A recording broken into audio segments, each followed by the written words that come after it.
أعوذ بالله من الشيطان الرجيم بسم الله الرحمن الرحيم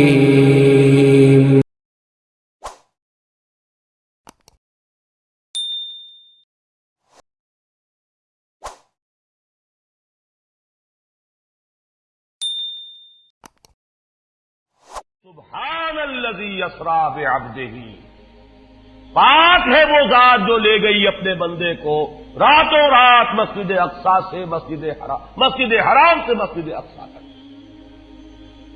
اگر یہ بات کسی انسان کی طرف منسوب ہوتی تو بات اور تھی، اگر یہ فعل حضور کی طرف منسوب ہوتا کہ حضور گئے تو بات اور تھی کہ میں آیا نہیں لایا گیا ہوں، حضور گئے نہیں لے جائے گئے ہیں، اور لے جانے والے وہ ذات ہے سبحان الذی اسری، وہ پاک ہے ہر عیب سے، ہر نقص سے، ہر ذوق سے، ہر کوتاہی سے، وہ منزہ، اس کی قدرت سے یہ ہرگز بعید نہیں کہ وہ اپنے بندے کو راتوں رات مسجد حرام سے مسجد اقصی اور پھر مسجد اقصی سے سدرۃ المنتہا تک لے جائے اور واپس لے آئے اور پھر مسجد حرام میں پہنچا دے۔ اور بعض روایات میں آتا ہے کہ وضو کا پانی ابھی بہ رہا تھا اور کنڈی جو ہے حضور کے مکان کی وہ ابھی ہل رہی تھی، معلوم ہوا وقت نہیں گزرا۔ میں کچھ بیان کروں گا، میرے بیان کرنے میں کچھ کمی اور بیشی ہونے کا اندیشہ ہے۔ اگر ہم اتنے خوش قسمت ہیں کہ وہ واقعہ ہمارے پاس ایک مفصل حدیث کی شکل میں موجود، اور حدیث بھی دوسرے یا تیسرے طبقے کی کتابوں کی نہیں، متفق علیہ، جس میں روایتاً جیسا کہ میں نے عرض کیا جس کا پایا تقریباً قرآن کے برابر، اور اس حدیث کے راوی ہیں حضرت مالک ابن صعصع رضی اللہ تعالی عنہ۔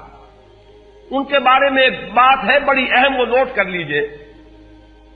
یہ انصاری صحابی ہیں، ان میں سے نہیں ہے کہ جنہیں حدیثیں بیان کرنے کا کوئی زیادہ شوق رہا ہو، یہ غالباً واحد حدیث ہے جو انہوں نے بیان کی، اور انہیں اس سے نہایت شغف تھا، نہایت محبت کے ساتھ انہوں نے اس کو محفوظ کیا تھا، اس کے ایک ایک لفظ کی حفاظت کی تھی۔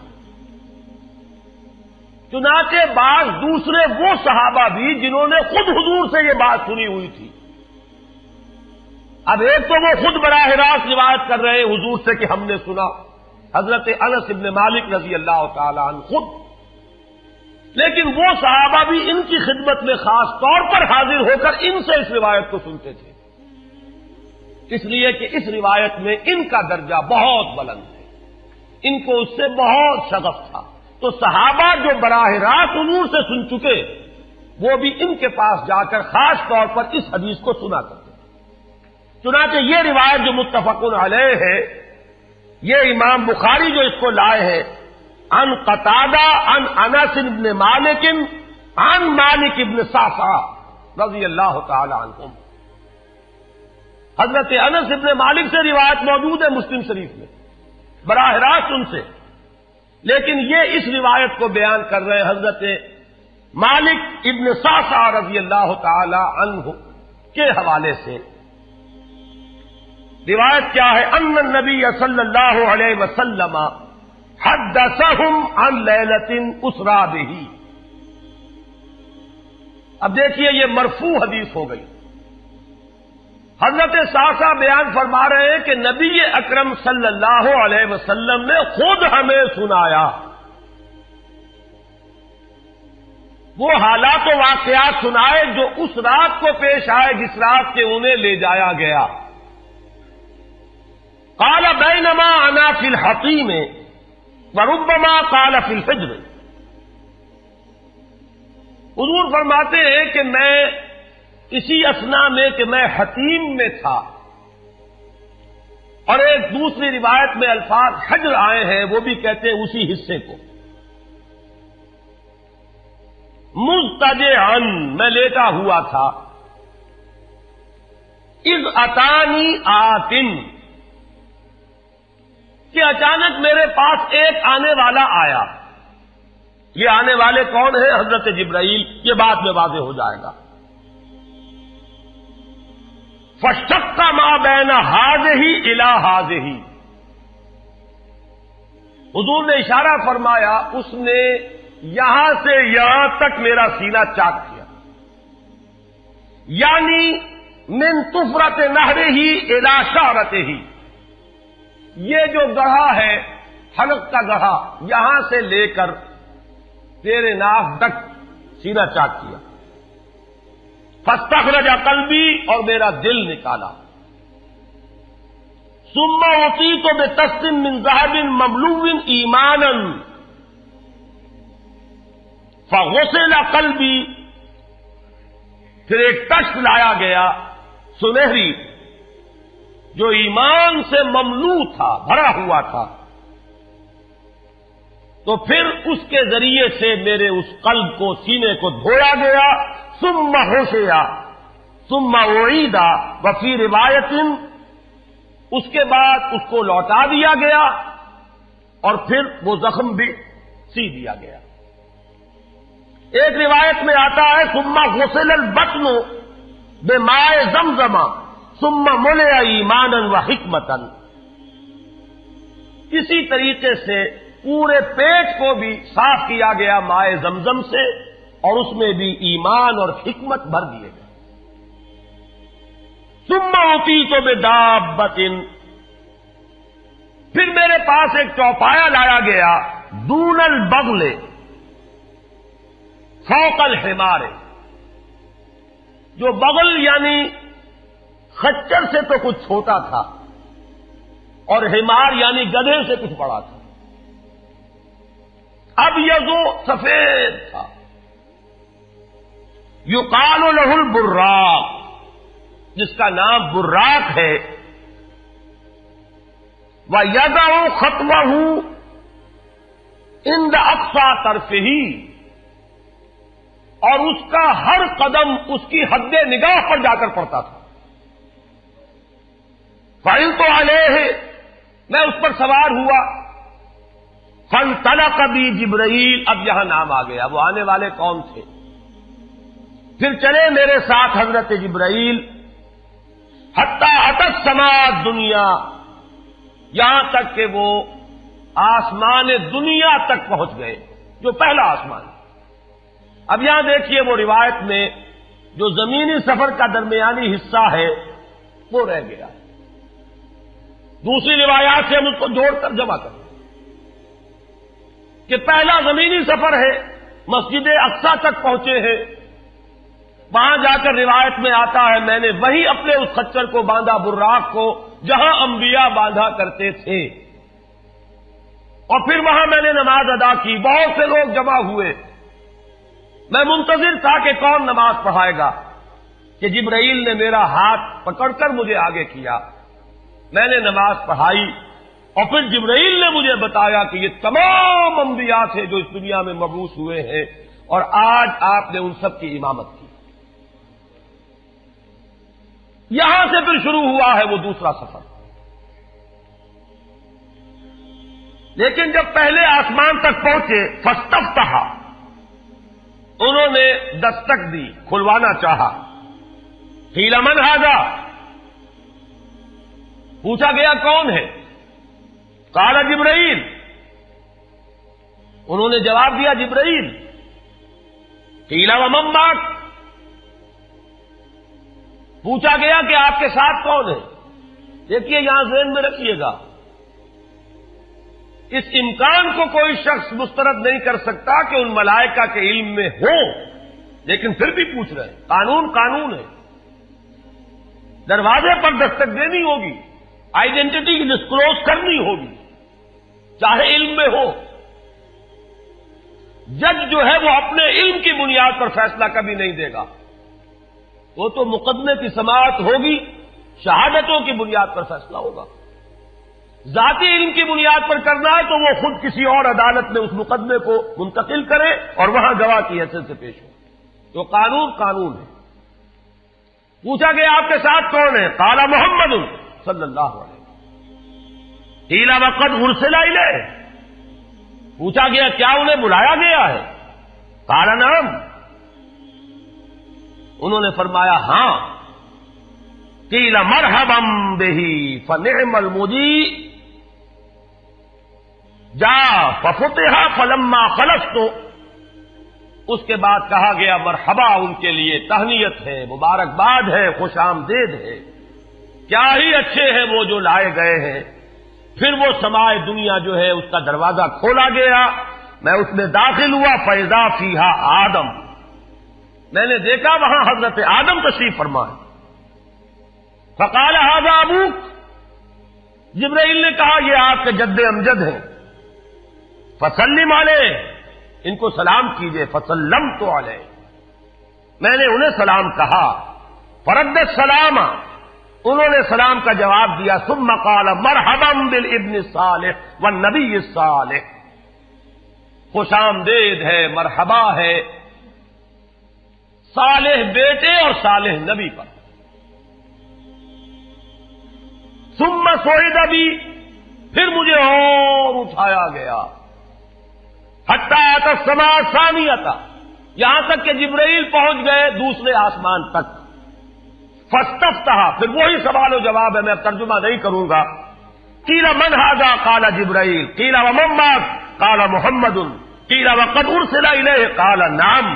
قیل مرحبا بہ فنعم المجیء جاء ففتح فلما خلصت، جب یہ سارا اس کارروائی کے بعد داخل ہوئے ہیں دوسرے آسمان پر، فاذا یحییٰ وعیسیٰ وہو ابنا خالۃ، وہاں میں نے دیکھا کہ یحییٰ اور عیسیٰ ہیں اور یہ خالہ زاد بھائی ہیں۔ قال ھذا یحییٰ وھذا عیسیٰ فسلم علیہما، فسلمت فردا، ثم قال مرحبا بالاخ الصالح والنبی الصالح، انہوں نے بھی کہا خوش آمدید اور مرحبا ایک صالح بھائی اور صالح نبی کو، یہاں نوٹ کیجئے گا، حضرت عیسیٰ اور حضرت یحییٰ یہ بنی اسرائیل میں سے، لہذا حضور کو اپنا بیٹا نہیں کہہ سکتے، بھائی کہہ رہے ہیں۔ آدم جد امجد ہیں، انہوں نے بیٹا کہا ہے۔ مرحبا بابن الصالح والنبی الصالح، وہ نبی تو ہے، سب کہیں گے نبی، لیکن کوئی بھائی کہے گا، کوئی بیٹا کہے گا۔ ابراہیم بیٹا کہیں گے، موسیٰ وہ بھائی کہیں گے، جن کی نسل سے آپ نہیں ہیں، وہ جو براہ راست نسل چلی آ رہی ہے اس میں جو ذکر کرے گا وہ بیٹے کے لفظ سے کرے گا۔ ثم صعد بی الی السماء الثالثہ فاستفتح، قیل من ھذا؟ قال جبرائیل۔ قیل ومن معک؟ قال محمدا۔ قیل وقد ارسل الیہ؟ قال نعم۔ قیل مرحبا بہ فنعم المجیء جاء ففتح فلما خلصت اذا یوسف، قال ھذا یوسف فسلم علیہ، فسلمت علیہ، فرد، ثم قال مرحبا بالاخ الصالح والنبی الصالح۔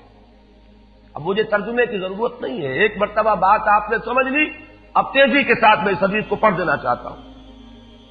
ثم صعد بی، پھر مجھے اور بلندی پر لے جایا گیا، حتی اتى السماء الرابعۃ فاستفتح، قیل من ھذا؟ قال جبرائیل۔ قیل ومن معک؟ قال محمد۔ قیل وقد ارسل الیہ؟ قال نعم۔ قیل مرحبا بہ فنعم المجیء جاء ففتح فلما خلصت فاذا ادریس، فقال ھذا ادریس فسلم علیہ، فسلمت علیہ، فرد، ثم قال مرحبا بالاخ الصالح والنبی الصالح۔ یہاں ملاقات ہوئی حضرت ادریس علیہ الصلوۃ والسلام سے۔ ثم صعد بی حتی اتى السماء الخامسۃ فاستفتح، قیل من ھذا؟ قال جبرائیل۔ قیل ومن معک؟ قال محمد۔ قیل وقد ارسل الیہ؟ قال نعم۔ قیل مرحبا بہ فنعم المجیء جاء ففتح فلما خلصت فاذا ہارون، قال ھذا ہارون فسلم علیہ، فسلمت علیہ، فرد، ثم قال مرحبا بالاخ الصالح والنبی الصالح۔ ثم صعد بی حتی اتى السماء السادسہ فاستفتح، قیل من ھذا؟ قال جبرائیل۔ قیل ومن معک؟ قال محمد۔ قیل وقد ارسل الیہ قال نعم قیل مرحبا بہ فنعم المجیء جاء ففتح فلما خلصت فاذا موسیٰ قال هذا موسیٰ فسلم علیہ فسلمت علیہ فرد ثم قال مرحبا بالاخ الصالح والنبی الصالح. چھٹے آسمان پر یہ حضرت موسیٰ سے ملاقات ہوئی. فلما جاوزت بتا، جب میں آگے بڑھا تو حضرت موسیٰ روئے. قیل ما یبکی کا، ان سے پوچھا گیا کہ آپ کو کیا چیز رلا رہی ہے؟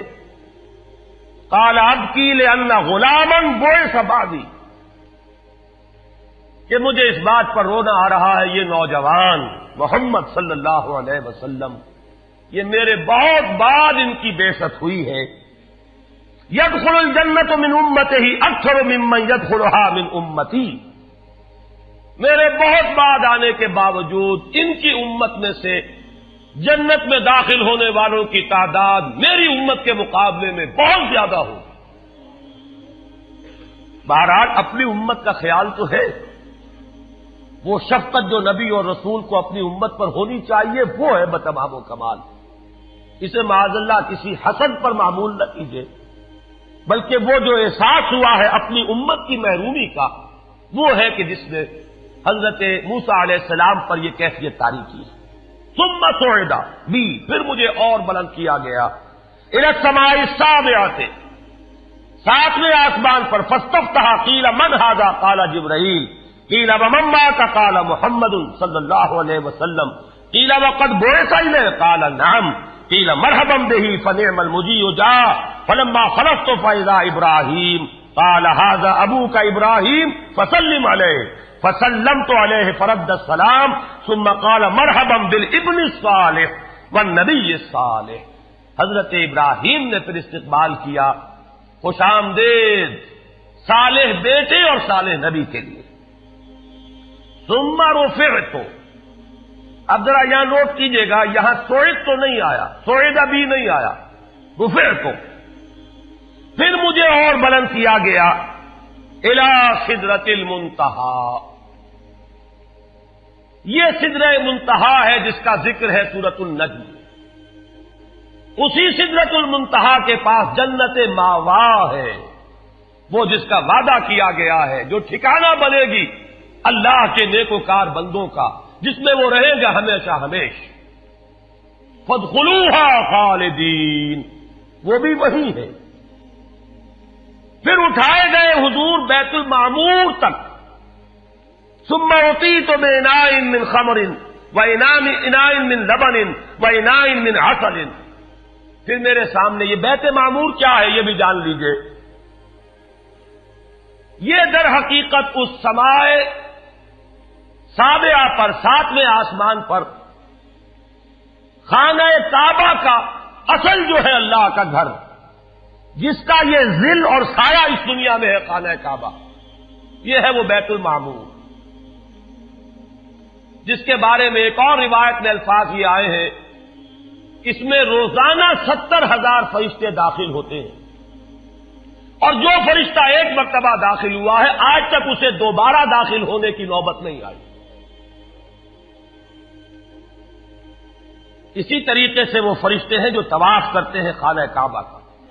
پھر جان لیجئے یہ ہماری نگاہوں سے مخفی عالم غیب کی ایک دنیا ہے اپنی جگہ، چاہے ہمیں نظر نہ آئے. پھر میرے سامنے 3 برتن لائے گئے، ایک دودھ کا اور ایک شہد کا اور ایک شراب کا. فاخذت اللبن، میں نے دودھ والا پیالہ اٹھا لیا. قال ہی الفطرہ، حضرت جبرائیل نے توثیق کی کہ یہ ہے اصل میں آپ کا انتخاب درست ہے، یہ فطرت ہے. فطرت اللہ التی فطر الناس علیہا، یہی جو فطرت انسانی سے قریب ترین شے ہے اس کا آپ نے انتخاب کیا. اتت انت علیہا و امتک، اسی فطرت پر اے محمد آپ بھی ہے اور آپ کی امت بھی ہے. ثم فرضت علیہ صلوات 50 کل یوم، ایک اور روایت میں الفاظ آئے ہیں، اس میں اس کی وضاحت نہیں ہے کہ 3 چیزیں حضور کو یہاں عطا کی گئیں۔ ایک تو 50 نمازیں جو فرض ہوئی، ایک دن رات میں 50 نمازیں، اور ایک سورہ بقرہ کی آخری 2 آیات جو تحفہ اللہ نے دیا محمد کو امت کے لیے صلی اللہ علیہ وسلم۔ آمن الرسول بما انزل الیہ من ربہ والمؤمنون کل آمن باللہ وملائکتہ وکتبہ ورسلہ، یہاں سے لے کر آخر تک فانصرنا علی القوم الکافرین تک، یہ 2 آیات یہ جنت کے خزانوں میں سے 2 خزانے ہیں جو شب معراج کو عطا ہوئے ہیں محمد الرسول اللہ کو بطور تحفہ امت کے لیے۔ اور تیسری بات یہ کہ اے نبی، آپ کی امت کے لیے یہ خصوصی بات ہے کہ آپ کی امتیوں کے گناہ کبیرہ بھی بغیر توبہ کے معاف ہو سکیں گے۔ یہ خصوصی تحفے ہیں جو امت کے لیے لے کر آئے محمد صلی اللہ علیہ وسلم۔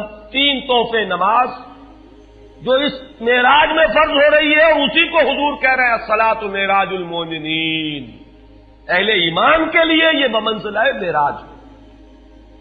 اس میں پھر روایت میں تفصیل آ رہی ہے، واپس جب آئے ہیں حضرت موسیٰ سے ملاقات ہوئی اور انہوں نے یہ فرمایا کہ یہ 50 نمازیں بہت ہیں، مجھے تجربہ ہے،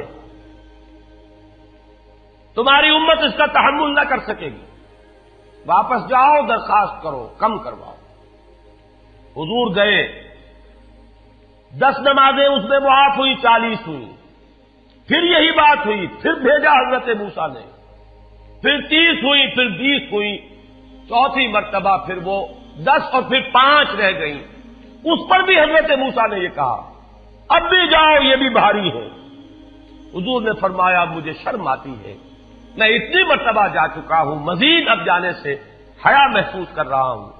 تو ندا آئی کہ یہ 5 ہی 50 کے برابر ہیں، ہمارے ہاں قول بدلا نہیں جاتا۔ یہ 5 جو ہے در حقیقت یہ قائم مقام ہے ان 50 کے کہ جو اولاً ہم نے فرض کی تھی، یہ 50 ہی شمار ہوں گی اگر ان کا انسان ان پر مداومت اختیار کر لے۔ میں آخری جملہ آپ کو اس کا سنا دیتا ہوں، فَأُمِرْتُ بِخَمْسِ صَلَوَاتٍ كُلَّ يَوْمٍ فَرَجَعْتُ إِلَىٰ مُوسَىٰ فَقَالَ بِمَا أُمِرْتُ بِخَمْسِ صَلَوَاتٍ كُلَّ يَوْمٍ قَالَ إِنَّ أُمَّتَكَ لَا تَسْتَطِيعُ 5 صَلَوَاتٍ كُلَّ يَوْمٍ وَإِنِّي قَدْ جَرَّبْتُ النَّاسَ قَبْلَكَ وَعَالَجْتُ بَنِي إِسْرَائِيلَ أَشَدَّ الْمُعَالَجَةِ، میں نے بنی اسرائیل کا حتی الامکان معالجہ کیا، ان کے حالات کو درست کرنے کی کوشش کی، لیکن مجھے تجربہ ہے یہ 5 بھی نہیں جھیلی جائیں گی۔ فَارْجِعْ إِلَىٰ رَبِّكَ فَاسْأَلْهُ التَّخْفِيفَ، مزید تخفیف چاہیے لِأُمَّتِكَ قَالَ سَأَلْتُ رَبِّي حَتَّىٰ اسْتَحْيَيْتُ وَلَٰكِنِّي أَرْضَىٰ وَأُسَلِّمُ قَالَ فَلَمَّا جَاوَزْتُ نَادَىٰ مُنَادٍ أَمْضَيْتُ فَرِيضَتِي وَخَفَّفْتُ عَنْ عِبَادِي متفق علیہ۔ مجھے ندا آئی کہ میں نے اپنے بندوں پر تخفیف کی، اس میں وہ ذکر نہیں ہے، دوسری روایت میں ہے کہ ساتھ ہی وضاحت ہو گئی کہ یہ 5 نمازیں بھی 50 کے برابر ہے، میری بات نہیں بدلی گئی ہے، وہ در حقیقت انہوں نے اسی 50 کا رتبہ جو ہے ان 5 کو عطا فرما دیا۔ یہ روایت ہے جو متفق علیہ ہے۔ روایات کثیر، جنت اور دوزخ کے جو مشاہدات کرائے گئے وہ بہت تفصیل سے دوسری روایات میں، لیکن کسی اور روایت کا استناد کے اعتبار سے، اسناد کے اعتبار سے وہ درجہ نہیں ہے جو اس روایت کا ہے۔ باقی میں نے مسلم شریف کی روایات میں سے اور تفاصیل آپ کو سنائی ہے۔ یہ ہے واقعہ، پھر حضور واپس آئے ہیں، وہیں بیت المسجد اقصی میں آئے ہیں، پھر واپس تشریف لائے ہیں، اور اس کا میں بیان کر چکا ہوں دوسری روایات میں کہ وقت بالکل نہیں گزرا، کہیں روک دیا گیا ہے، پوری کائنات کو کہیں تھام دیا گیا۔ یہ بات تو وہ ہے جو آج سے پہلے بھی سمجھ میں آ سکتی تھی کہ شاید کسی ایک جگہ پر پوری کائنات کو روک دیا گیا، وقت بالکل نہیں گزرا کسی کے لیے۔ لیکن جیسا کہ میں نے عرض کیا، اس وقت تو یہ بھی سمجھ میں آتا ہے کہ سب کے لیے وقت گزر رہا ہو اور صرف محمد الرسول اللہ کے لیے نہ گزرے صلی اللہ علیہ وسلم۔ آج یہ بات بھی سمجھ میں آ سکتی ہے، لیکن یہ ہے کہ قرین قیاس وہی پہلی بات ہے کہ اس میں پورے اس وقت کے لیے وقت کی رفتار کو روک دیا گیا ہو۔ وہ مصرع یاد آ گیا کہ آگے بڑھو یا وقت کی رفتار روک دو۔ تو یہ وقت کی رفتار ہے جو محمد الرسول اللہ صلی اللہ علیہ وسلم کے لیے روک دی گئی۔ اس کے بعد جو ہنگامہ ہونا چاہیے تھا وہ ہوا۔ صبح جب حضور نے فرمایا کہ یہ میرے ساتھ واقعہ پیش آیا ہے، تو جو رد عمل ہونا چاہیے تھا وہ ہوا ہے۔ یہاں تک بھی ہوا ہے کہ بہت سے مومنین صادقین متزلزل ہو گئے۔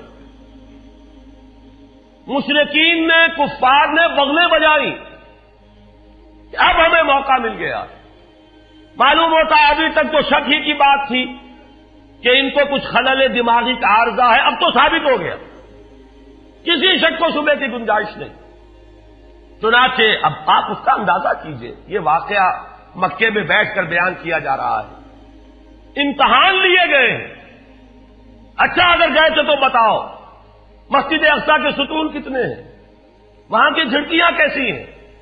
حضور فرماتے ہیں، ایک حدیث موجود ہے کہ میں گھبرا گیا، اس لیے کہ کس کو یاد رہتا ہے مسجد اقصی میں جا کر حضور ستون تو نہیں گر رہے تھے، لیکن یہ کہ جب پوچھا جا رہا ہے تو مجمع میں تو ہو سکتا ہے کہ تالی پٹ جائے کہ اچانک اللہ تعالی نے میرے سامنے مسجد اقصی کو کر دیا، اب میں دیکھ کر بتا رہا ہوں اور لوگ دنگ ہو رہے ہیں۔ اب دیکھیے وہ مشاہدہ جو میں نے عرض کیا تھا، مشاہدات بے شمار ہے۔ جنت سامنے لے آئی جاتی ہے اور آگ سامنے لے آئی جاتی ہے، جہنم سامنے لے آئی جاتی ہے، مسجد اقصی سامنے لے آئی گئی ہے، جن میں سے ہر سوال کا جواب حضور نے مشاہدے سے دیا ہے۔ اسی ضمن میں وہ واقعہ آتا ہے کہ حضرت ابو بکر کے پاس گئے لوگ دوڑے دوڑے۔ وہ یہ سمجھتے تھے کہ اگر یہ پالا ہم مار لیں تو پھر ہماری جیت ہے، ابو بکر کو اگر ہم متزلزل کر دیں تو پھر گویا کہ ہمارے لیے کوئی اور پرابلم نہ رہے گا۔ روایت میں آتا ہے حضرت ابو بکر نے بھی سن کر ایک دفعہ جھرجھری لی ہے، لیکن صرف ایک سوال کیا، کیا واقعی وہ یہ فرما رہے ہیں؟ لوگوں نے خوش ہو کر کہا، تالیاں بجائیں، ہاں ہاں کہہ رہے ہیں، چلو ہم لے چلتے ہیں۔ انہوں نے سمجھا کہ ہمارا وار جو ہے کارگر ہوا ہے، واقعی کو تزلزل ہے۔ لیکن اگلا جواب ابو بکر کا یہ تھا، اگر وہ کہہ رہے ہیں تو 100% درست کہہ رہے ہیں۔